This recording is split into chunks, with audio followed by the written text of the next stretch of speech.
Hey guys, मैं उन्हीं और बात करेंगे नेक्स्ट टॉक में पुष्पा इम्पॉसिबल के आज के एपिसोड में। तो गाइस, आज हम बात करने वाले हैं पुष्पा आखिर कौन से बहुत बड़े मुसीबत में फंसने वाली है। सारी जानकारी आपको क्लियरिटी के साथ कवर करने वाला हूं, लेकिन ऐसे ही अपकमिंग न्यूज के लिए चैनल पे पहली बार आया हो तो खास करके सब्सक्राइब कर देना। तो चलिए गाइस, बात करते हैं। आपने देखा ही होगा कि जो यहाँ पे मेहता साहब है, यानी कि जो सनाया के पापा है, उनके घर कादम्बरी जाती है अपनी जो भी मांग है देश से गायब करने की, वो उनके सामने शर्तें रखती है। लेकिन गाइज, ये सब कुछ तो होता है, उसी टाइम पे पुलिस आ जाती है। कादम्बरी अपने मतलब कि मेहता साहब के घर पे ही गाइज कहीं ना कहीं छिप जाती है और वो चले जाते हैं पुलिस स्टेशन। ठीक है, वहां पे सब कुछ होता है। आपने देखा होगा सनाया को यहाँ पे गिरफ्तार कर लिया जाता है। फिर जो वापस आते हैं, ठीक है, सनाया के पापा उनके घर पे वापस जाते हैं, मेहता साहब वापस आते हैं, तब कादम्बरी के साथ फिर से मुलाकात होती है और ये दोनों जो आमने सामने बात करते हैं ना भाई, पुष्पा ये बात सुन लेती है। पता नहीं उन्हें ऐसी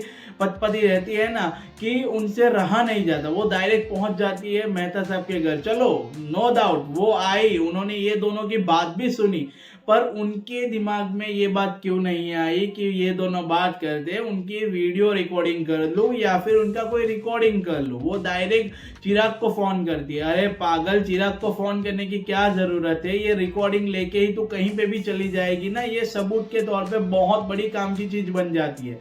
ठीक है, चिराग को बुलाने की जरूरत नहीं है, कादम्बरी को पकड़ने की भी जरूरत नहीं है, ये सबूत ही काफी है मेहता साहब को अंदर करने के लिए।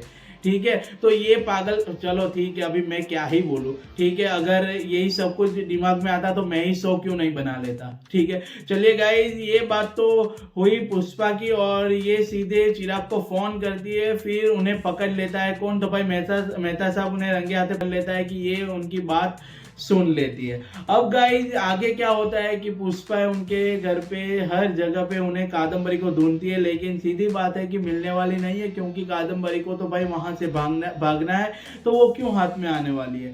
ठीक है, तो ये सब कुछ वहां पे होता है। ये सब कुछ आपने अभी तक एपिसोड में देखा ही होगा, लेकिन अब आगे जाके ये होने वाला है कि पुष्पा पुलिस बुला रही है, यानी कि एक वारंट निकालने वाली है मेहता साहब के खिलाफ। और वो जो तेजस्विनी के बाद का पुलिस ऑफिसर है उन्हें लेके आती है, चिराग को लेके आती है, फिर छापे मारती है। यानी कि जो मेहता साहब है उनके घर पे सारी हर जगह पे चेक करवाती है। ये एक बहुत बड़ी गलती पुष्पा करने वाली है। आप यहाँ पे स्क्रीनशॉट भी देख रहे हो। ठीक है, अब गाइस, ये मुसीबत में ये पड़ने वाली है कि अब तक तो भाई कादम्बरी वहां से फरार हो चुकी होती है, वो क्यों यहाँ पे पड़ी रहेगी। ठीक है, ये सीधी बात क्यों नहीं दिमाग में आती पुष्पा के। अब गाइस, ये लोग यानी कि उनका एडवोकेट है और मेहता साहब, ये दोनों मिलके शायद यहाँ पे और सामने केस कर सकते हैं पुष्पा के खिलाफ कि भाई बिना वजह उन्होंने ये गलत इंफॉर्मेशन देके छापे मरवाई। किसके घर पे? तो भाई मेहता साहब एक बहुत बड़े बिजनेसमैन के घर पे।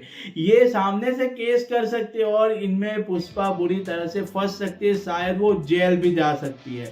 ठीक है, ये खुद भी बोलता है, उनके एडवोकेट भी बोलता है। अब ये लोग सामने से कार्रवाई करे या ना करे वो तो आपको एपिसोड में देखने को मिल सकता है, लेकिन ये बात जरूर होने वाली है कि ये एक पुष्पा बहुत बड़ी गलती करने वाले है जिनसे वो फंस सकती है बुरी तरह से।